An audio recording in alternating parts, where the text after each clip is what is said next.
What's happening, folks? Back with another reaction as well as an adjusting Luca. And we're returning for the next Human League album, 1986 Crash. And the first track on the album is Money. A clear enough concept. It is a single word title, so there's no additional context. But money, currency, cash, any amount of quantifiable value, though often used metaphorically to indicate something that is as good as cash. So, in a sporting context, if you take a shot where the moment it leaves your foot or your hand, it's going in, you might say money. And of course, money can mean potential to make money or to produce something of value. Now, I wouldn't be surprised if there's some sarcasm or irony to the term here. It might be a critique of, let's say, the monetization or commercialization of music or something like that. So I could see a scenario in which the tune is less about overt currency and more about an insightful or incisive way to critique the idea of money in some industry or some artistic field. In any case, let's see what it is in practice. This is the Human League. The track is Money, and it's the first tune on their 1986 album Crash.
That's a fun album opener, and I do think there is something going on here that speaks to perhaps Oki's view of the music industry, maybe even the label that Human League had been part of or was part of, which is to say, it sounds like, because at first it's like prescription, like essentially saying, take a risk every once in a while. Don't be so predictable or so beholden to the almighty dollar or pound that you become, sort of ossified or locked into something that has lost its creative value. And then it sounds like he's also speaking to that entity in relation to his own attitudes, that like, I don't want your money and you can't invite me or keep me like in this corridor, which I'm thinking of, like a corporate building or something.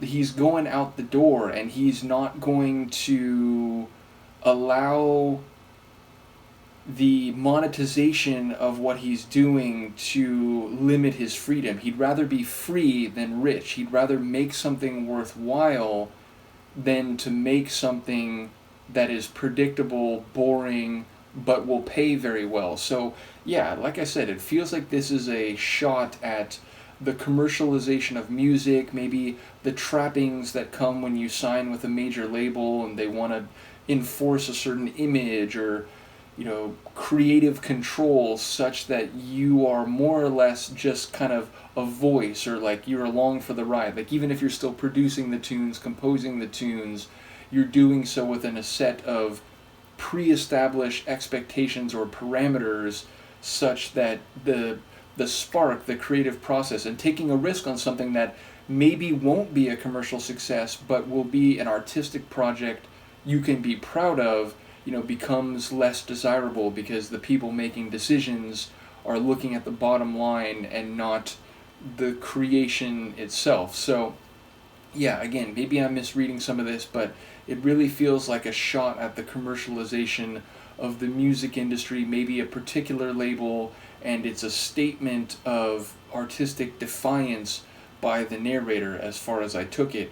Sonically, it has that 80s synth dance kind of feel with a bit of a funk flavor. Those brass flourishes do very much place it in the mid-80s. I've talked about it in a lot of different deep dives, but whether you're talking Duran Duran or Eurythmics or some other groups, it seems like as the middle to second half of the 80s came along, there was an infusion of funk and soul and even, sort of blues flavor and so on into artist catalogs that prior to that had maybe been more of that electronic, computer style synth pop. So yeah, definitely feel a bit of the funk in this one. And that's not to say that songs on the previous couple albums from Human League hadn't had a bit of that flavor, but I definitely noticed it here. So a cool album opener. I was really intrigued by the lyrics. There's a couple moments where Oki's vocals, hit a very passionate tone, and maybe that speaks to the personal degree to which he felt what he was saying in the themes of the tune. So yeah, looking forward to hearing what people have to say. Let me know, and I will see you for the next one. Peace.